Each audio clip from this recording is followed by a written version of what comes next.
kesehatan sehingga kita bisa bertatap muka ya, walaupun secara virtual, tetapi semoga tidak mengurangi semangat kita dalam menuntut ilmu. Kemudian selawat serta salam tak lupa pula kita curahkan kepada junjungan kita, yakni Nabi besar Muhammad Shallallahu Alaihi Wasallam yang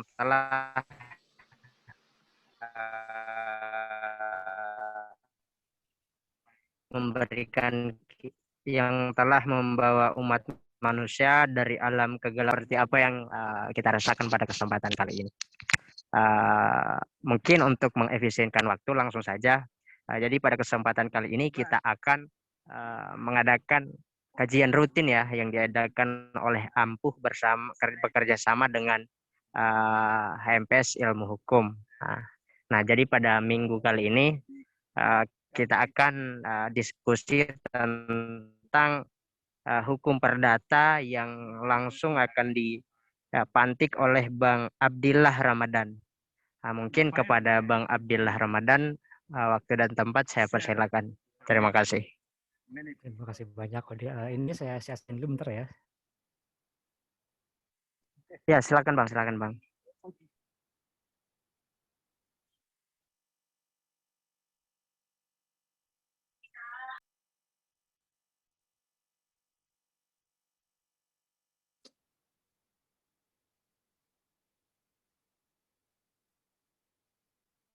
Bisa lihat?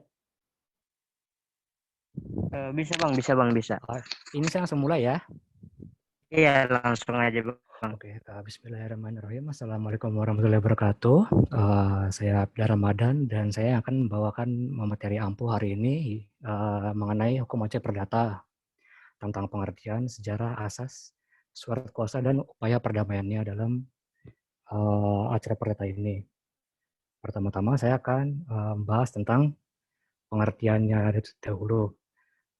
Ini suara saya kedengaran kan secara jelas? Iya Bang, jelas Bang, jelas. Oke, terima kasih. Pertama, mengenai pengertiannya, kalau menurut Sudik Nomor Tukusumo, acara perdata itu ya peraturan hukum yang mengatur bagaimana caranya menjamin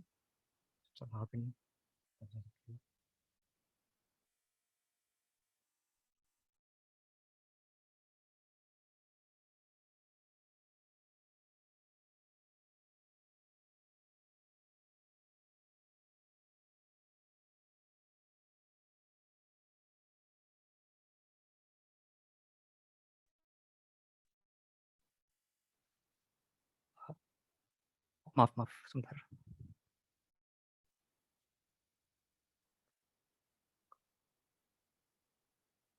Oke. Pertama, hukum acara perdata peraturan hukum yang mengatur bagaimana cara menjamin ditaati hukum perdata material dengan perantaran hakim.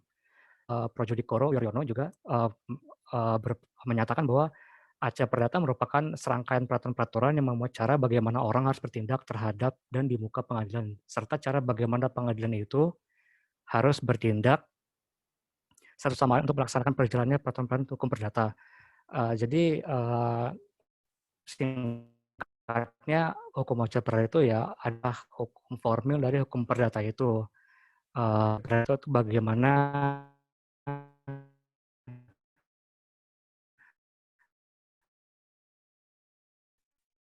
seorang yang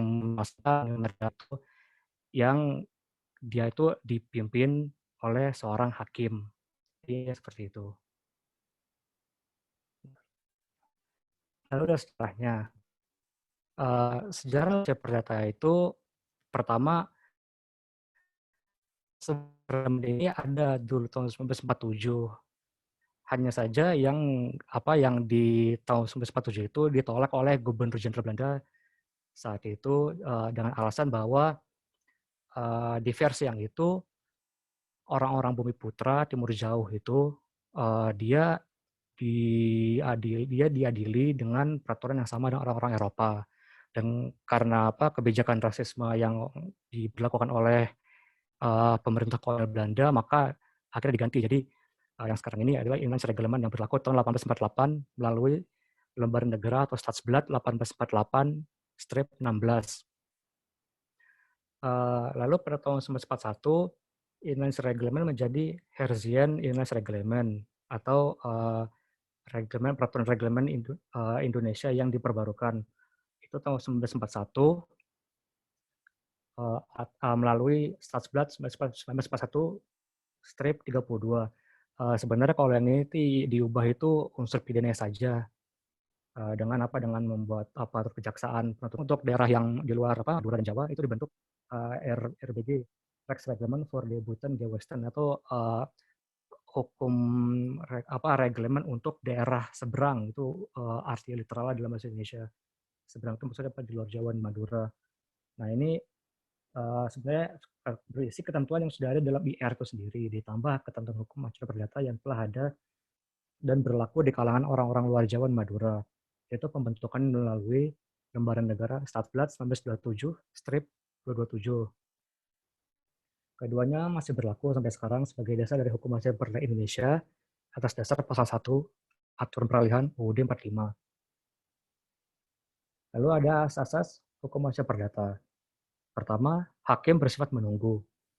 Artinya bersifat menunggu adalah hakim itu dia menunggu, ibarat menunggu kasus, menunggu penggugat, tergugat. Jadi kalau tidak ada penuntutan hak, tidak ada penggugat tergugat, berarti tidak ada hakim, tidak ada kasus, tidak ada yang tidak ada yang diadili gitu. Jadi dia menunggu penuntutan, menunggu penggugatan, menunggu kasus ibaratnya. Lalu hakim bersifat pasif. Pasif itu maksudnya hakim itu dia hanya mengurus segala sesuatu yang yang dibawakan oleh pihak-pihak yang bersengketa dalam sidang itu, baik yang dibawakan oleh penggugat maupun tergugat. Dan bisa juga nanti yang tergugat itu jadi penggugat rekonvensi. Nah, itu hakim tuh mengatur apa aja hanya mengatur yang ada di dalam kasus itu. Dia tidak mengatur hal-hal di luar yang disengketakan di dalam kasus itu, gitu. Itu namanya pasif. Oh, dan juga kewajiban pembuktian itu dia ada di para pihak, bukan di hakim. Hakim itu ya dia nanti tugasnya membuktikan apakah bukti ini otentik atau tidak, tapi kewajiban yang memberi buktinya itu ya para pihak bersengketa. Lalu bersifat terbuka di persidangan. Nah, ini berarti persidangan itu terbuka untuk umum. Umum ini dia untuk menjaga keobjektivitasan para hakim gitu, dan juga sebagai suatu bentukan pengawasan hakim itu sendiri. Lalu ada mendengar kedua belah pihak. Dalam satu kasus persengketaan itu baik penggugat maupun tergugat tuh dia harus diperlakukan setara oleh hakim. Semua keterangannya harus didengar. Kalau misalnya dia hanya mendengar salah satu saja, itu berarti keterangannya itu dia tidak berlaku karena dia harus mendengar kedua belah pihak. Nah, lalu itu saat hakim itu memberikan putusan, hakim itu juga harus memberikan argumentasi kenapa dia menjatuhkan putusan itu.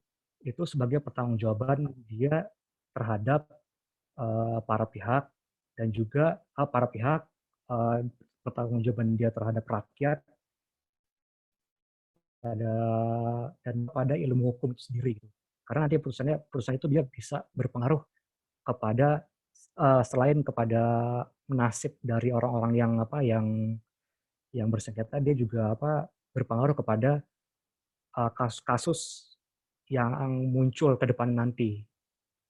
Jadi kasus itu bisa jadi kasus referensi gitu. Nah, lalu berkaca dikenakan biaya. Nah, ini ya setiap persidangan itu dia dikenakan biaya. Bisa juga gratis, tapi kalau gratis itu berarti orang yang yang pihak-pihak yang terkait dalam persidangan itu dia harus membuat surat tidak mampu, surat keterangan tidak mampu terhadap kepolisian. Nah, itu baru nanti hakim bisa membebaskan biaya. Tapi kalau nggak ada itu ya dikenakan biaya seperti biasa. Lalu tidak ada kasus yang mewakilkan. Pihak yang bersengketa, pihak yang berkepentingan di persidangan itu dia bisa datang langsung sendiri, atau dia bisa sama kuasa hukumnya, atau dia tidak datang tapi kuasa hukumnya yang mewakili dia. Nah, itu bisa kalau perdata. Sebenarnya ada dua as lagi yang saya tulis. Pertama, karena Yang pertama ini asas apa persidangan cepat, biaya murah itu kalau itu karena apa? Itu universal itu untuk semua persidangan pidana perdata. Jadi saya tidak tambah sini. Nah, yang satu lagi itu adalah hakim bersifat aktif.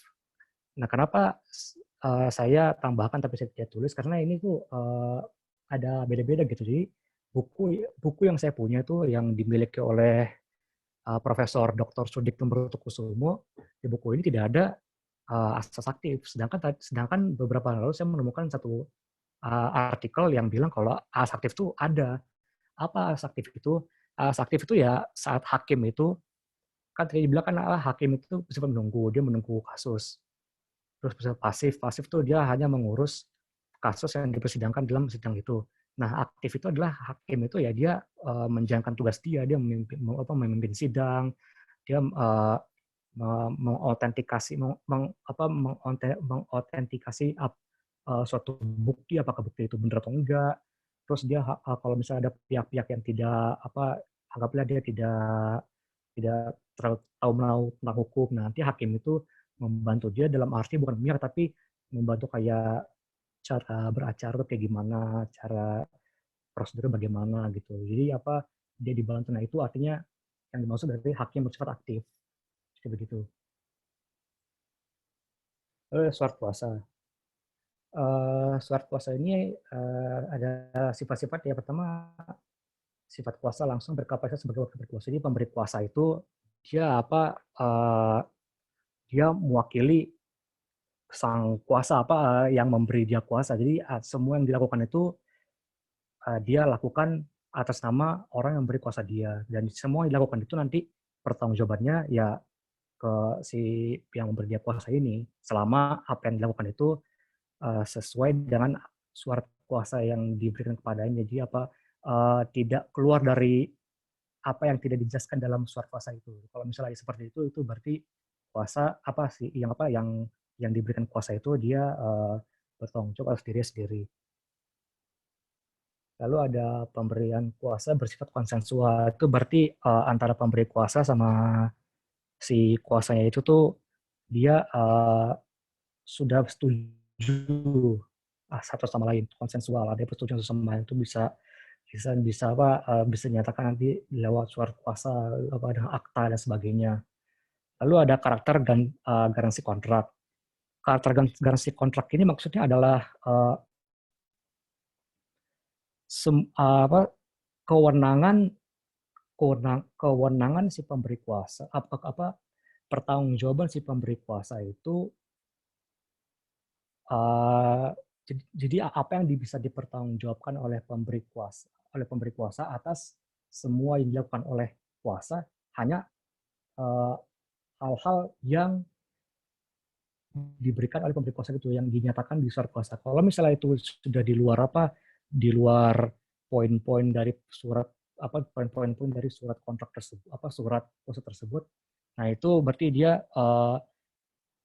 secara sadar si kuasa itu berarti dia melakukan itu atas nama diri sendiri dan dia bertanggung jawab sendiri. Dia tidak si pemberi kuasa itu tidak bertanggung jawab karena apa yang dilakukan oleh kuasa itu ya tidak tercover di dalam surat kuasa yang diberikan kepada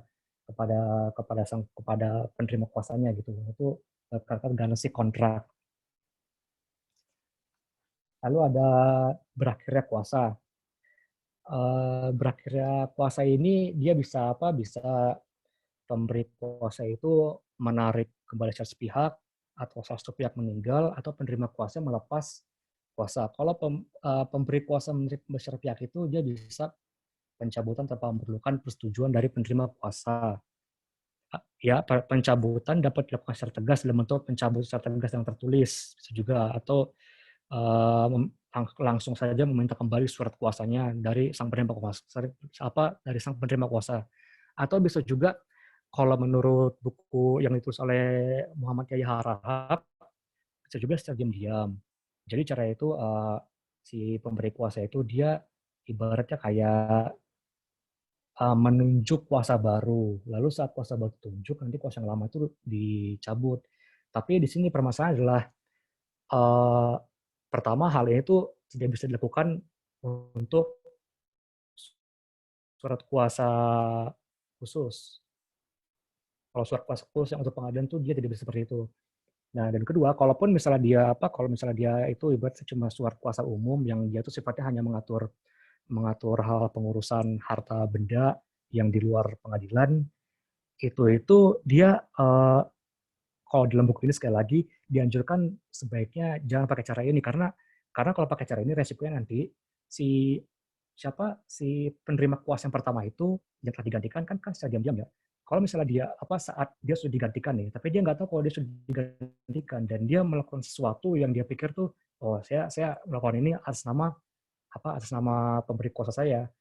Nah itu susah itu. Nah kalau misal seperti itu nanti pertanggungjawabannya tetap tetap di sang pemberi kuasa. Karena apa? Karena ya si sang penerima kuasa yang pertama itu dia belum menerima berita bahwa dia telah dibebas tugaskan, jadi dia tetap tetap berlaku. Jadi itu yang saya baca di buku Hukum Acara Perdata yang Harahap. Nanti ya Anda kalau misalnya sudah apa menjalani matkul Acara Perdata nanti pasti bakal baca buku itu sih. Lalu nah kalau salah satu pihak meninggal nih, itu dia misalnya pemberi kuasa atau yang diberi kuasa itu meninggal. Nah itu dia nggak bisa langsung, misalnya pemberi kuasa meninggal, dia langsung ganti aja ke misalnya anaknya, itu nggak bisa. Nah itu butuh surat kuasa khusus yang baru. Jadi butuh surat kuasa yang baru kalau misalnya meninggal gitu. Kalau misalnya meninggal dia putus. Nah lalu yang terakhir ada, jadi sang penerima kuasa itu melepas kuasa. Itu bisa selama sang penerima kuasa ini harus memberitahu kepada pemberi kuasa satu, dan kedua, momen di mana dia menyerahkan kuasanya kembali kepada si pemilik kuasa ini harus di momen yang tepat. Jadi tidak boleh di momen-momen yang penting gitu, yang bisa merugikan si pemberi kuasa. Kalau misalnya di situ berarti si penerima kuasa ini belum boleh ibaratnya membebas tugaskan dirinya dari kuasa yang telah diberikan gitu. Lalu ada berikutnya.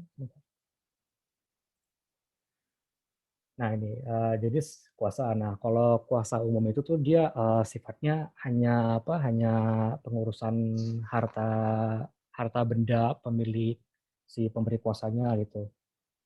Nah, jadi itu untuk hal-hal yang umum lah. Nah, jadi berdasarkan buku Pak Harahap itu segala sesuatu yang berhubungan dengan kepengurusan kepentingan pemberi kuasa atas harta kekayaannya.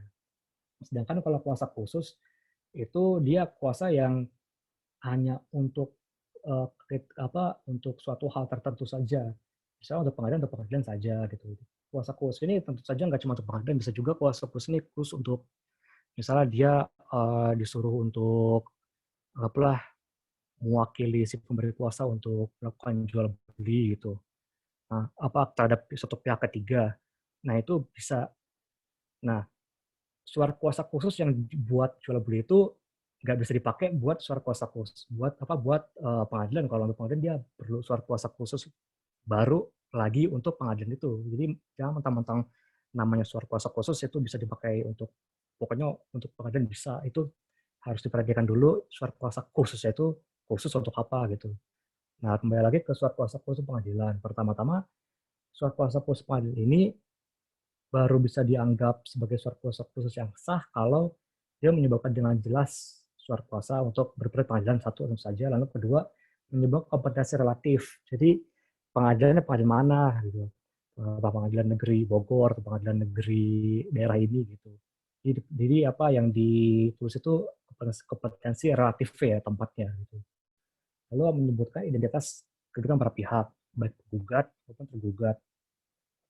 Lalu ada secara ringkas ya dijelaskan persengketaannya kayak gimana, alur alur sengketanya itu alur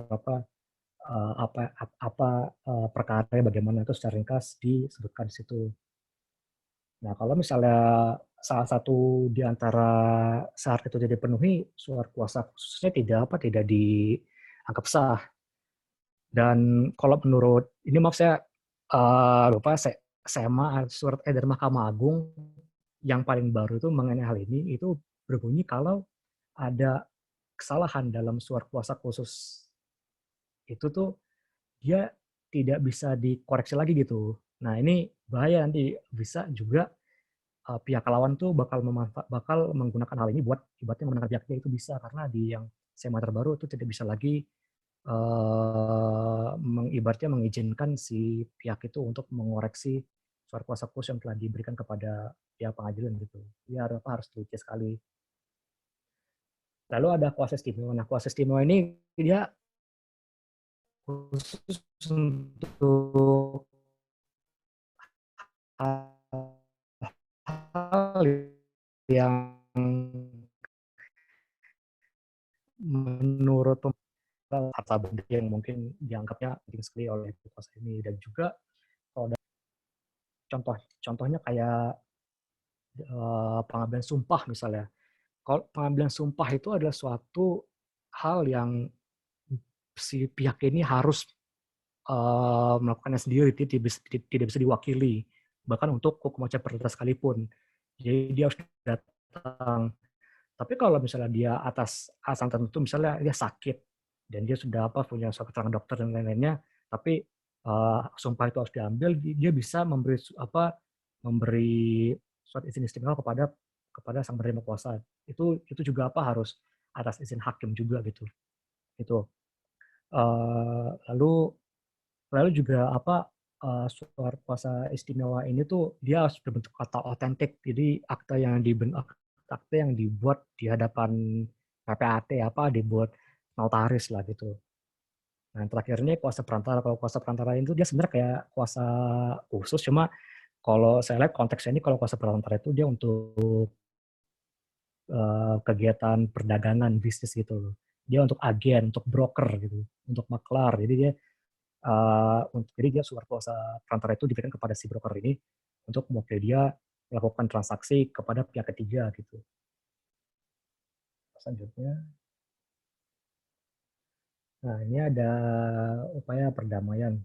Jadi kalau upaya perdamaian, jadi kalau pakai litigasi itu kan dia selain dia dia pertama tidak fleksibel, kedua dia terbuka untuk umum, dia juga ibaratnya bisa panjang lah urusannya gitu. Dan juga karena sifatnya yang win-lose, yang kalah menang, dia bisa berpotensi ibaratnya kayak merusak secara permanen hubungan antara dua pihak yang terlibat. Makanya itu ada upaya perdamaian gitu. Nah, upaya perdamaian yang sering dipakai itu antara ini bisa kebaca kan? Bisa Bisa kebaca Bang. nggak ini? Makasih. Yang umum itu ada arbitrasi, ada mediasi. Nah, kalau arbitrase itu kalau mau arbitrase dia pertama harus bikin surat perjanjian dulu antara kedua belah pihak. Setuju nih, mau nggak dibawa ke arbitrase. Dia udah setuju kedua belah pihak, bikin surat, nanti datang ke apa ke pihak arbitrasenya. Bisa Bani, bisa Babe gitu. Ya, nanti dia mendaftarkan diri. Nah, nanti itu dia bakal menjalani proses arbitrase itu. Nah, proses arbitrase ini tuh dia sebenarnya dia win lose juga, dan dia malahan dia tuh tidak bisa kalau misalnya udah ada keputusan dia tidak bisa dibawa ke banding atau kasasi, dia mengikat gitu loh. Nah, jadi dia itu win lose juga, tapi dia tuh dia tertutup. Jadi kalau tertutup dia bisa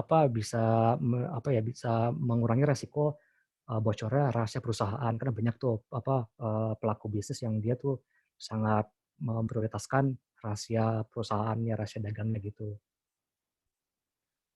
Lalu juga dia bisa menyelesaikan perkaranya tanpa bertele-tele gitu. Dia bisa secara langsung. Karena kalau pengadilan kan dia harus datang terus ke pengadilannya itu. Jadi kurang fleksibel. Itu arbitrase. Nah, lalu ada mediasi. Jadi kalau arbitrase itu dia bisa penunjukan arbiter itu dia antara dua belah pihak. Jadi dua belah pihak setuju nih pakai seorang arbiter ini. Kalau misalnya antara dua pihak itu nggak setuju, nanti yang memilih ya institusi arbiter itu dalam selambat-lambat 30 hari, tapi bisa juga dipanjangin maksimal 14 hari atas alasan-alasan yang sah gitu. Nah, lalu ada mediasi. Nah, mediasi ini dia bisa dibilang lebih kendor lagi nih daripada arbitrase karena dia bisa win-win gitu. Nah, mediasi ini dia bisa dilakukan di luar persidangan maupun di dalam persidangan. Kalau yang di dalam persidangan itu tuh dia misalnya pihak-pihak itu dia ke pengadilan, dia bersengketa. Nah, nanti si hakim ini bakal, karena emang kewajibannya di acara perdata tuh hakim ibaratnya ngegiring kedua belah pihak ini tuh untuk berdamai gitu. Karena nanti pas di putusan itu harus dituliskan tuh sama hakimnya, uh, pihak ini sudah melaksanakan mediasi. Nanti ditulis tuh apa mediasi berhasil atau enggak, itu wajib tulis di di putusannya. Nah, di hakim itu dia ibaratnya ngegiring para wajib ibaratnya mendorong upaya perdamaian di pihak yang bersengketa itu. Nanti sama hakim ditunjuk tuh nanti mediatornya. Nah, si mediator ini tuh dia ibaratnya dia tuh nggak kayak ya bahasanya tuh. Itu nggak nge-push lah, nggak Anda harus begini begitu. Mediator itu dia ibaratnya kayak uh, Anda ini maunya bagaimana? Kalau misalnya Anda bersikeras seperti ini, saya menurut saya ini tidak akan membawa kasus ini ke langkah yang lebih baik gitu. Jadi ibaratnya kayak mediasi itu tuh benar-benar terpusat kepada keinginan dari si pihak yang bersengketa itu. Sedangkan mediator ini ibaratnya hanya memberikan pendapat dia saat dimintai oleh si pihak yang bersengketa itu, ibaratnya mengarahkan mereka sebisa mungkin untuk menyelesaikan secara damai tanpa ke litigasi. Tapi tentu saja itu bisa gagal bisa enggak, karena emang mediator itu kan dia nggak wajib untuk diikuti kata-katanya gitu loh. Tapi andaikanlah berhasil nih, nah nanti berhasil si yang pihak bersengketa itu nanti datang ke pengadilan lagi, nanti menyatakan kalau mereka udah sudah perdamaian, nanti si mediatornya juga bakal melaporkan itu ke hakimnya. Nah, nanti kalau bisa berhasil tuh nanti ada namanya perjanjian perdamaian gitu. Perjanjian perdamaian ini ditandatangani oleh pihak yang bersengketa sama si mediator. Nah, kemudian diserahkan ke hakim, itu bisa dibuat sebagai satu akte perdamaian yang berfungsi sebagai ibaratnya bukti kalau ibaratnya antara kedua belah pihak ini tuh masalah sudah selesai di antara mereka. Itu bisa dibuatin akta perdamaian. Tapi kalau misalnya mediasi itu gagal ya, dia seperti biasa dia bakal ngikutin lagi jalur litigasi sampai sampai keputusan hakim, terus mungkin akan ada banding atau kasasi dan seterusnya. Itu mediasi. Nah, itu persamaan antara mediasi dan arbitrase itu yang pertama dia merupakan sama-sama alternatif penyelesaian di luar litigasi, di luar pengadilan. Terus sama-sama pakai pihak ketiga yang netral, lalu juga dia untuk mempersingkat proses penyelesaian masalah tersebut. Dan juga keduanya bersifat tertutup ya, jadi rahasia perusahaan bisa lebih terjaga. Tapi perbedaannya adalah kalau mediasi itu pihak ketiga ini bertugas sebagai penengah, gitu fasilitatornya dalam proses negosiasi ini, dan dia tuh hanya memberikan masukan. Gitu. Sedangkan kalau arbitrase dia adalah arbiter yang bisa memberikan putusan atas permasalahan gitu loh. Dia tuh udah kayak udah kayak hakim lah gitu. Terus pada mediasi itu dia bisa mencapai suatu akhir yang kedua itu menang gitulah. Nah, kalau arbitrase ya ujung-ujungnya kayak pengadilan juga sih, dia ada menang ada kalah. Lalu ada Kalau mediator tuh dia saran itu nggak bersifat mengikat. Jadi itu terserah kepada pihak yang bersengketa. Kalau arbitrase itu dia bersifat mengikat karena arbiter itu dia yang membuat putusan dan mempunyai kekuatan eksekutorial. Jadi sekian itu saja yang bisa saya sampaikan mengenai materi ini. Jika ada pertanyaan atau tambahan silakan disampaikan.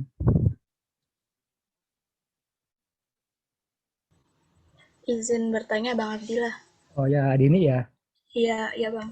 Oh ya, silakan. Tadi ngomong-ngomong mengenai arbit Oke, sama baik. Terima kasih Bang Abdillah Ramadan. Lanjut. Tadi Dini ngomong apa? Halo? Iya Bang. Jadi Oh, izin bertanya mengenai tadi arbitrase sama mediasi kan kalau mediasi setahu saya tuh ini ya apa setiap perkara yang diajukan itu wajib eh, melalui mediasi gitu. Jadi mediasi itu wajib kan? iya. Iya. Terus kalau arbitrase ini wajib gak Bang? Kalau kalau yang saya baca itu ya, Dini, kalau mediasi itu dia dia tuh apa ya? Kalau di dari di sistem hukum acara perdata tuh ada apa dia perma ya peraturan Mahkamah Agung nomor 1 tahun 2016. Nah, itu ada tuh. Jadi menurut perma itu hakim di tahap awal pemeriksaan itu dia wajib ngegiring pihak yang bersengketa itu ke tahap mediasi. Entah itu gagal atau berhasil ujung-ujungnya, tapi mediasi itu wajib lah si hakimnya itu buat mengarahkan mereka ke sana. Tapi kalau arbitrase itu, kalau setahu saya sih ya arbitrase itu kan uh, dia itu ada kalau kedua belah pihak bersengketa ini setuju untuk membawa persengketaan mereka ke arbitrase. Tapi kalau dari sudut ke acara perdata ini, kalau misalnya kita udah ngomong ke pengadilan ya, pengadilan acara perdata,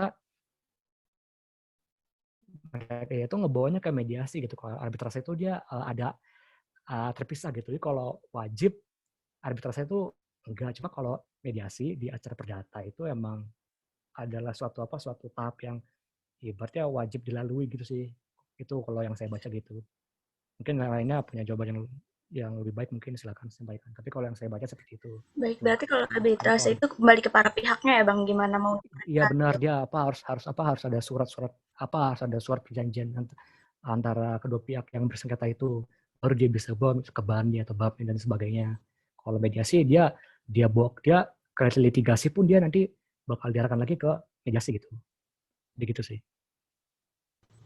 Terus Bang, kalau mediasi berarti kan mediasi itu di luar sidangan gitu ya? Yang di luar Nah, persidangan di dalam iya ada yang persidangan. Pasti lu menanya kalau misalnya di dalam persidangan itu udah ada mediasi, anggap gagal nih. Nah, nanti di pengadilan apakah mediasi ulang apa enggak gitu ya? Itu bukan pertanyaan lu. enggak jadi yang sebelum di luar persidangan itu wajib juga kan? Oh, kalau ya apa? Oh, kalau yang mediasi yang di persidangan itu nggak wajib sih, itu sama kayak arbitrase.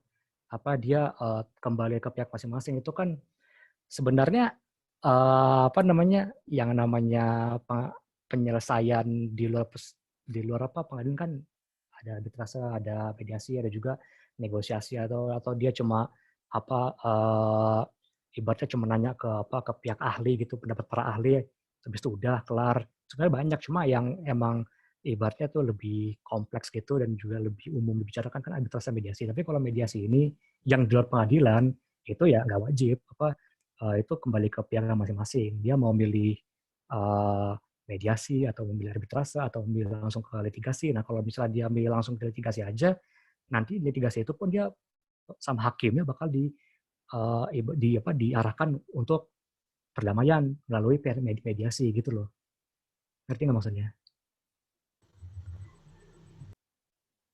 Jadi mediasi yang wajib ini berarti ada intinya ini ya, yang di tahap awal persidangan tuh hakim giring para pihaknya Iya kan? itu mediasi yang wajib itu yang apa yang di pengadilan gitu yang apa yang Ya, wajib.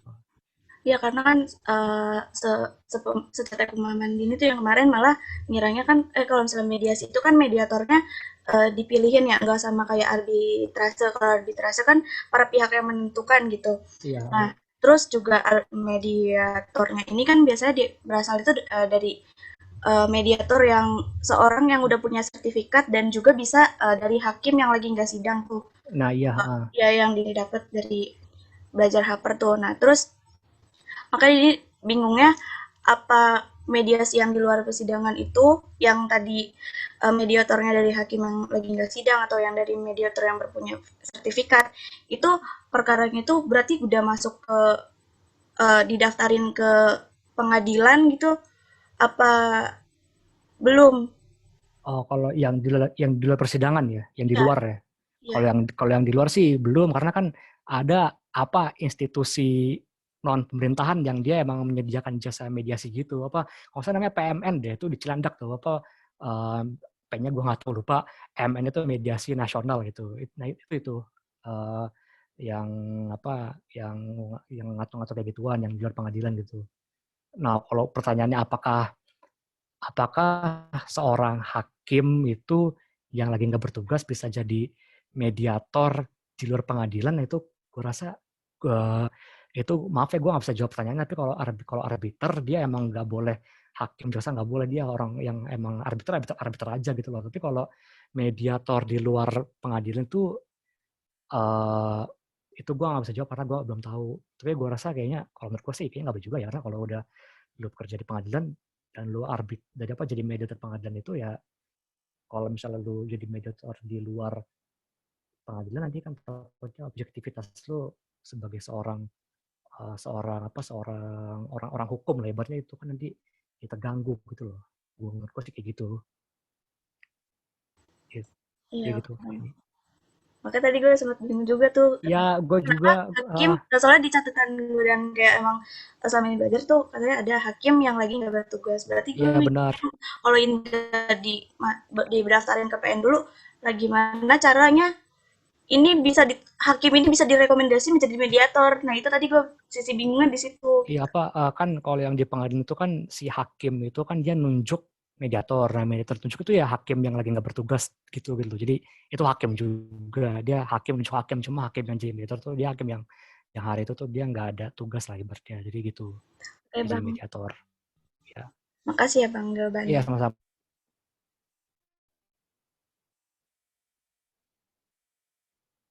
Ini lanjut saya yang bertanya. Izin bertanya Bang Abdillah. Ya silakan saudara-saudara Ihsan. Iya kan tadi kan bahas tentang surat kuasa ya. Nah, Ya. kita tahu kan sebenarnya dari timbulnya pembentukan surat kuasa itu menimbulkan beberapa hak dan kewajiban baik bagi si pemberi kuasa maupun yang penerima kuasa kan. Salah satunya itu adalah mengenai hak retensi gitu. Nah, kalau misal hak retensi itu kan sebenarnya mau ditanyain hak retensi itu melekat langsung ke si penerima kuasa itu atau enggak sih? Maksudnya misal dalam surat kuasa khusus itu hak retensi itu harus disebutkan gitu bersamaan dengan hak dari substitusi gitu. Nah, kalau misal kalau misal dalam surat kuasa khusus itu nggak disebutkan bahwa si advokat ini mempunyai hak retensi gitu. Apakah nanti misal sewaktu-waktu misal si pemberi kuasanya ini misal nggak bayar gitu, sisanya apakah hak retensinya itu masih berlaku gitu untuk si advokat atau gugur gitu karena hak retensinya itu nggak disebutkan dalam surat kuasa khusus. Nah itu gimana tuh, Jadi Bang maksudnya Abdillah? kalau hak retensinya itu dia nggak tertulis di surat Iya, kuasa gitu maksudnya. iya, itu sebenarnya Oh, haknya itu asal ada tapi surat kok kuasa kalau aja. kalau kayak begitu harusnya kan apa ya gimana ya? Itu bukan sesuatu yang harusnya ditulis di apa ya dalam arti surat kuasa kan itu kan Nah, iya itu makanya apa yang apa ditanyain. apa yang yang ibaratnya tuh jadi si penerima kuasa itu mewakili si pemberi kuasa dalam hal apa gitu, batasannya apa yang diwakili, dia ngapain aja. Tapi kalau misalnya soal hak si penerima kuasa kayak misalnya uang yang dibayarkan dari si pemberi kuasa atas jasa gitu ya, apakah itu Iya. ditulis juga? Saya rasa sih harusnya enggak ya. Itu kalau menurut saya sih karena itu kan mungkin kalau di antara mereka ada mungkin ada perjanjian kerja kayak surat kontrak gitu mungkin iya ditulis. Tapi kalau misalnya kita ngomongin surat kuasa kan harusnya itu itu bukan sesuatu yang harusnya ada di situ gitu loh, kayak nggak ibaratnya kayak nggak relevan gitu loh, ya nggak sih? Berarti dia Mungkin kalau surat inheren ke sifat itunya ya, ke advokatnya. Jadi selama surat kuasa itu muncul gitu, walaupun di klausanya nggak ada tulisan bahwa si advokat ini memiliki hak retensi bla bla bla untuk menahan gitu, enggak sih. itu tetap bisa ya Iya, melakukan itu kecuali ya. kalau misalnya kita ngomongin tuh surat kontrak antara si kliennya sama si kuasa hukum yang dipekerjakannya itu baru mungkin iya. Dan gue rasa sih iya emang gitu harusnya. Tapi kalau misalnya kita ngomongin surat kuasa harusnya sih enggak Ya, gitu. terima kasih Bang. Yes. Iya, sama-sama Ustaz Rizan.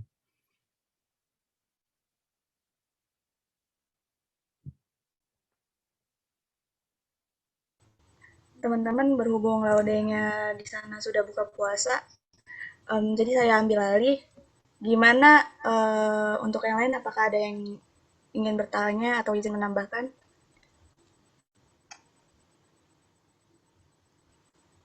Mungkin Bang Isan mau nambahin?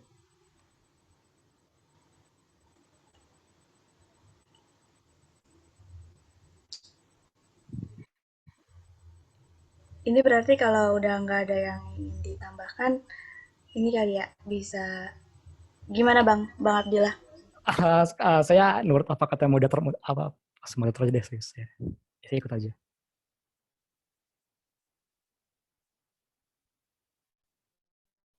Kalau misalnya emang nggak ada yang mau nanya, bisa diakhiri mungkin. Moderator, gimana? Saya ikut aja. Ya mungkin berhubung nggak ada yang nanya atau yang berdiskusi lagi, kita cukupkan sampai di sini aja kan ya. Iya. Bisa boleh bertanya ya? Oh, iya Pak, ya Pak. Nah. Sore. Ya Pak. Pak Abdillah. Iya Pak, selamat sore Pak. Mau nanya nih, tadi sempat saya tertarik tuh pertanyaan mengenai mediator. Apakah mediator di pengadilan itu boleh dari profesional apa enggak? Apa harus hakim?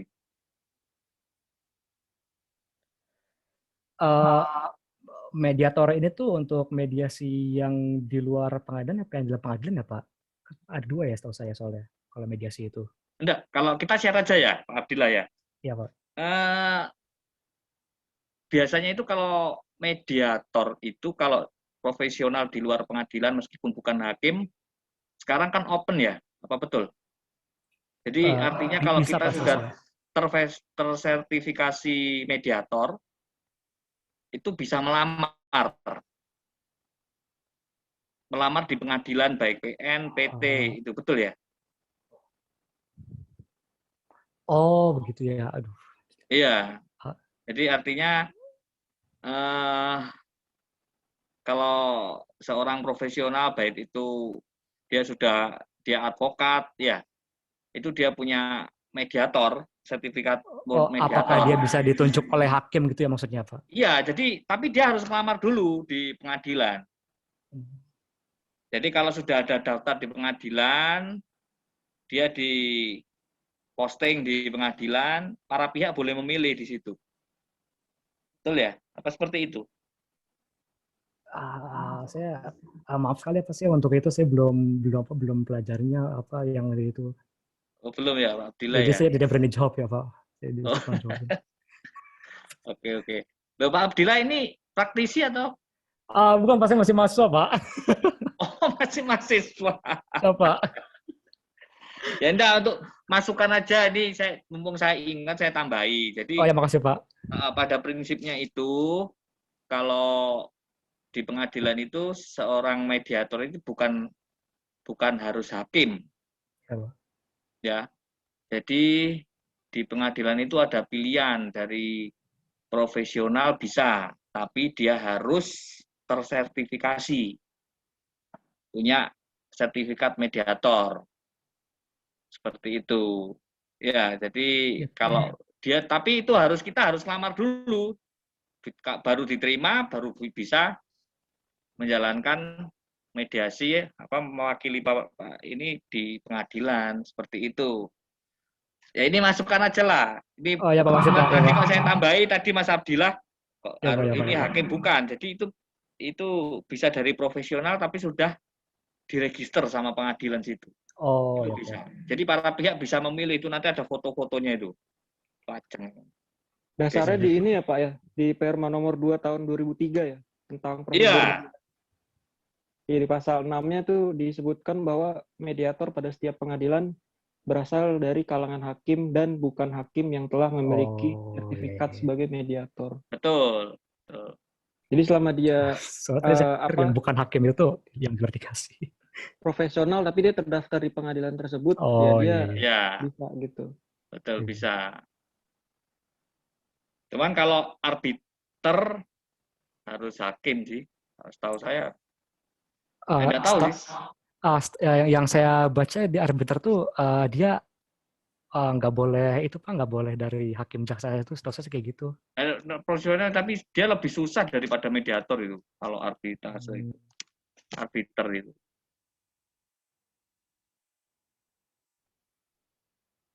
Ini rutin ya ini kegiatan ini ya?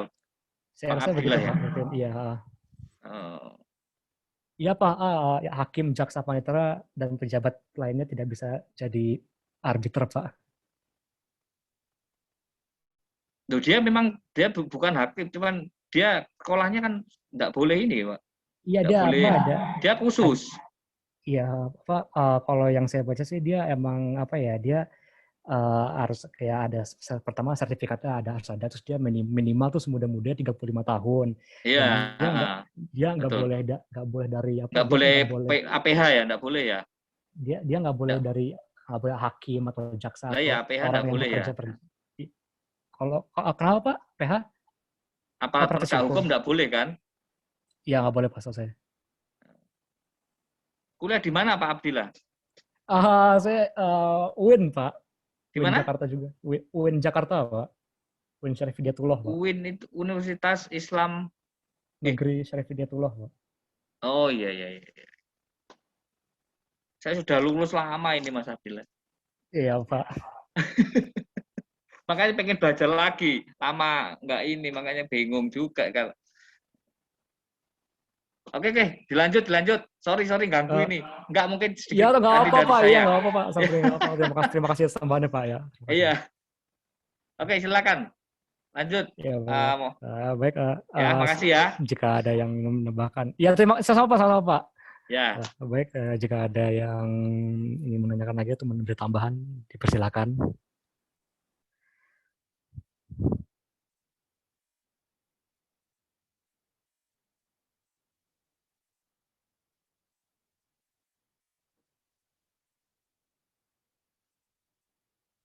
Ini pihak moderator ini jika tidak ada yang bertanya menambahkan lagi bisa saya tutup boleh? Boleh, silakan Bang. Oh, baik, makasih. Bang, boleh Bang. Siapa tadi yang nanya? Oh Boleh, iya, Bang, boleh. Oh, silakan. Oh ya, bukan kayak. Enggak. Oh, maksudnya, gue pikir lu mau nanya. Iya, enggak, Bang, enggak. Oke. Baik, jika tidak ada lagi yang ingin bertanya menambahkan, saya akan menutup presentasi hari ini. Terima kasih banyak atas perhatiannya. Jika ada kesalahan itu dari saya, karena ketidaksempurnaan milik manusia, kesempurnaan yang milik Allah Subhanahu wa Ta'ala. Assalamualaikum warahmatullahi wabarakatuh. Ya. Waalaikumsalam warahmatullahi wabarakatuh. Makasih ya. Ya, sama-sama. Makasih, Bang. Pak. Makasih, Ya. Bang. Ya, sama. Makasih Bang, materinya Bang.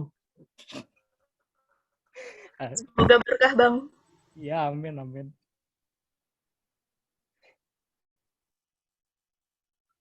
Oke, baik teman-teman. Mungkin sekian ya teman-teman.